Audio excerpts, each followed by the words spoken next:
What's up, guys? This is the Honest Outlaw here, and today we're going to be doing the Sig P238 versus the Kahr CW380. Let's get started.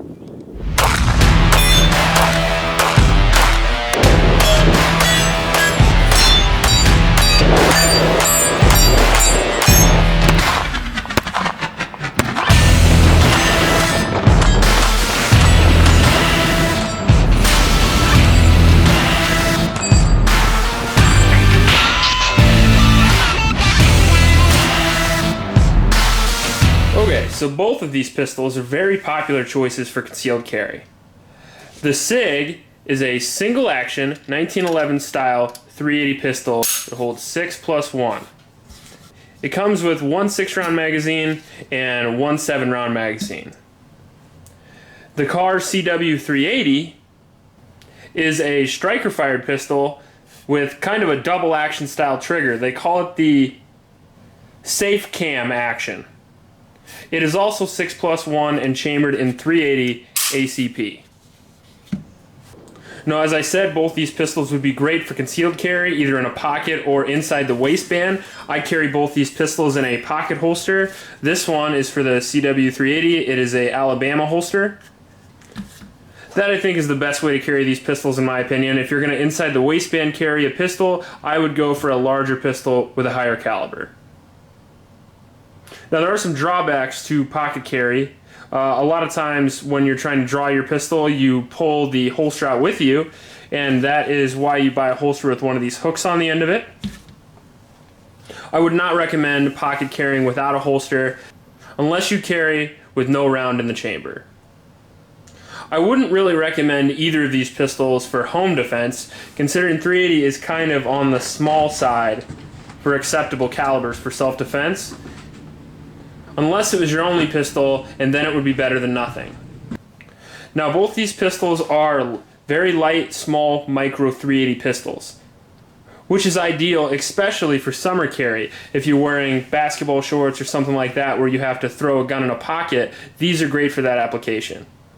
Now, the first and golden rule of concealed carry is having a gun on you in the first place. So, having a gun small enough and comfortable enough that you'll carry every day is, in my opinion, the #1 thing to look for in a concealed carry pistol. However, #2, in my opinion, is reliability.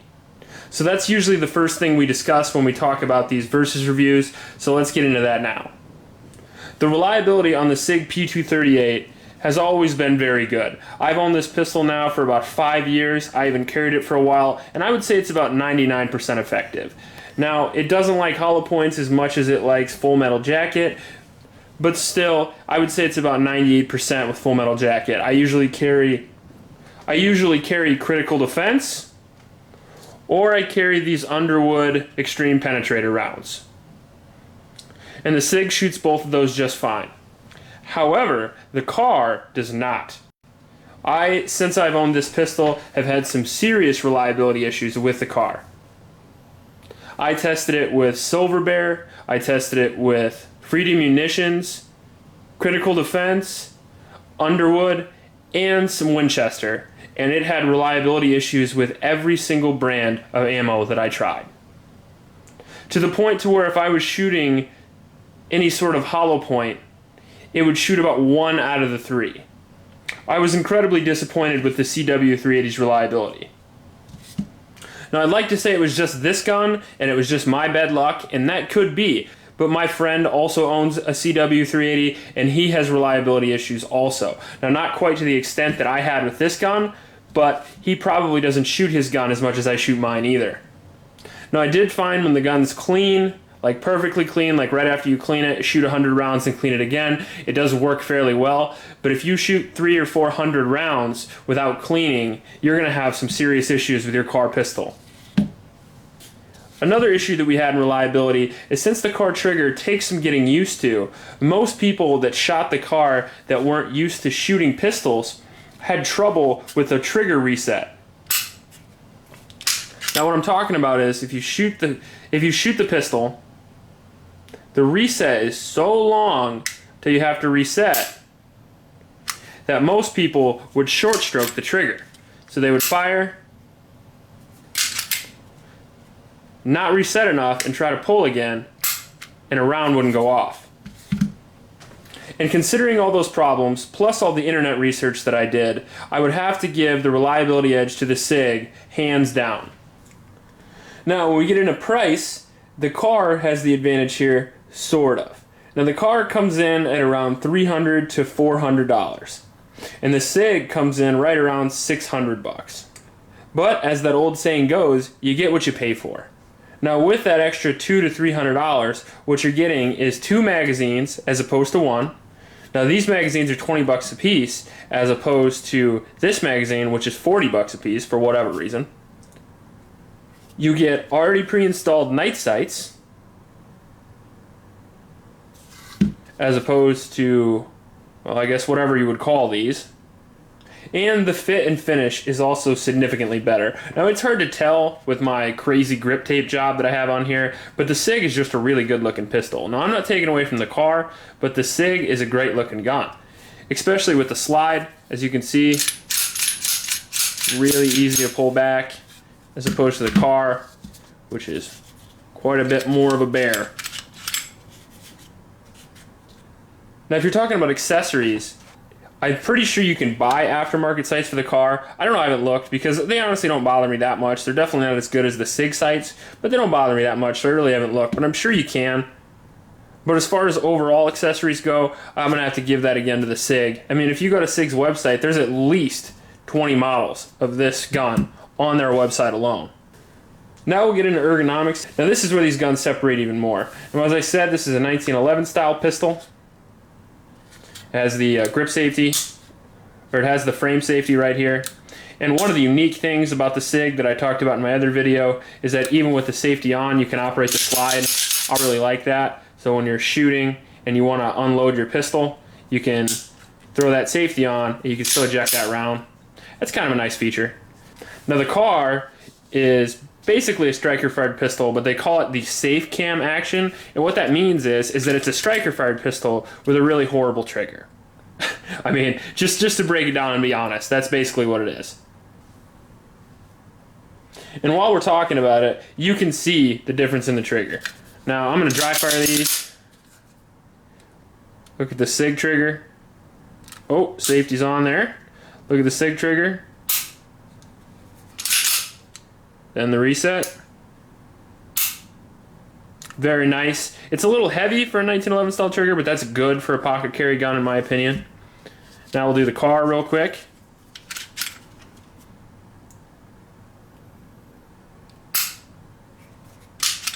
That long pull, that super long reset, and then pull again. As you can see, that's a clear winner for the Sig. The trigger is actually so bad, in fact, that it affects the rate of fire of the pistol. Obviously, I've talked in other videos that a shorter reset on a trigger leads to faster follow-up shots. Because the less your finger has to move in order to keep engaging that trigger, the faster you can fire. Now, as far as controls go, I might have to actually give the edge to the Kahr. I like the simplistic design, and I like the fact that it's got a slide release. And if you're going to have a slide release, why not make it big enough so people can use it? Glocks have, basically a slide stop, and sometimes you're caught in the middle of trying to use it and trying to do an overhand grip ordeal. So it's nice they put that big thing out there for you to use. And the Sig, the thing I don't really like about it, as I said, is the manual safety. It's nice that you can use the slide, as I said before, but I really don't like the idea of taking an extra step to make my gun work when I'm under duress. Now, as far as the grip goes, I'm going to have to give that one again to the Sig. It's a little bulkier, and on these small pistols, it's hard to get a grip on them sometimes. So it just feels nice in my hand. Now, both of these I had to add grip tape to, because trust me, if you've ever fired these little pistols, it's difficult to keep a hold of them, especially in rapid fire. Now, size and weight is where the Kahr kind of takes the advantage. It is about as small and light of a pistol as you can get, while still making it effective. It comes in at about 4.9 inches long by 3.9 inches tall, whereas the Sig is 5.5 inches long and 3.9 inches tall. Now a lot of that length is because of that little extra beaver tail the Sig has, and the Sig has a little bit longer barrel, which is a little bit of an advantage in velocity. But you can definitely see there that the Sig is a bigger pistol. Not by much, but it is.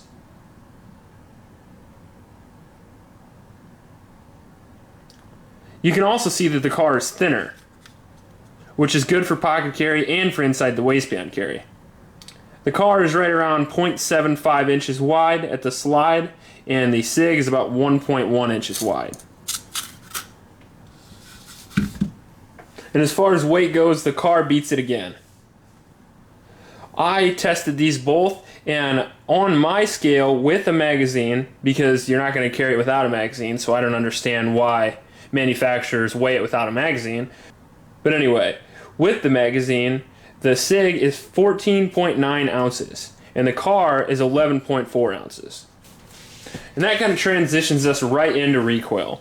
Now, 3 ounces doesn't seem like much, but when it comes to carry, it's an advantage. But when it comes to recoil, it's a disadvantage. There's a distinct difference between the recoil between the Sig and the Kahr. Now, I had my wife shoot these to make sure it wasn't just a personal preference, and it's absolutely true. You can rapid fire this Sig a heck of a lot better than you can this Kahr. Now, as far as takedown and cleaning goes, Sig's pretty easy. I showed that in my last video. Just pull the hammer back like that, slide this forward until you see that notch right there, end those notches up, then you just push this out, pull this out, slide it off, and everything comes out with it. Now the Kahr is a little bit harder, and that's why I'm not going to do it on camera.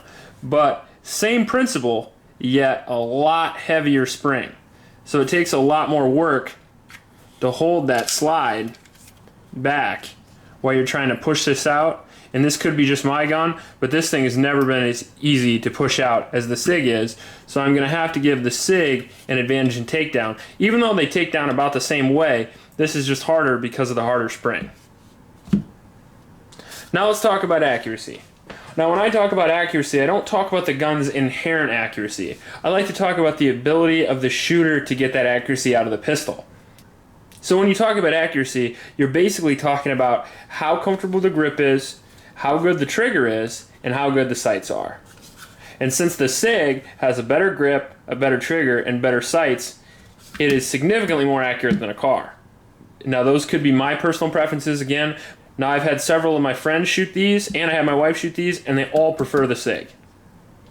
So in conclusion, which do I prefer? Well, I prefer the Sig, because of its reliability, durability, and its ability to help me get shots on target when I need to. Now I'm not saying I don't like the Kahr, I definitely do. It is a great ultra carry gun. I really can't see a scenario where you couldn't carry this small of a pistol. I mean, you could stick this thing in your sock if you wanted to. But you have to remember, with a gun this small and this light, with this bad of a trigger, there are some limitations. You're not going to be bullseye shooting with this pistol. But could it save your life? It absolutely could. Thanks guys, and as I said before, these are just my opinions. If you have some problems with them or some questions, please leave them in the comments below. If you like the video, please subscribe for future content. Please help out your local homeless shelters, and remember to recycle, because if you don't, my wife will find you. What's up guys, this is the Honest Outlaw here, and today we're going to be talking about the Sig P238 versus the Kahr CW380. Let's get started.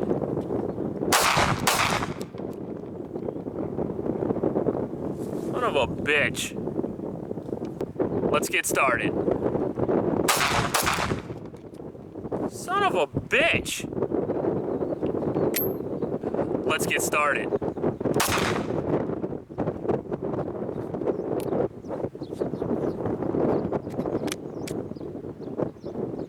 This fucking piece of shit. I can't even believe I'm reviewing this piece of shit.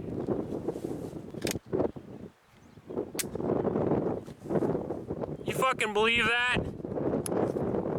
What's up guys, this is the Honest Outlaw here, and today we're going to be doing the Sig P238 versus the Kahr CW380. I can't get this to shoot one fucking shot. Let's get started.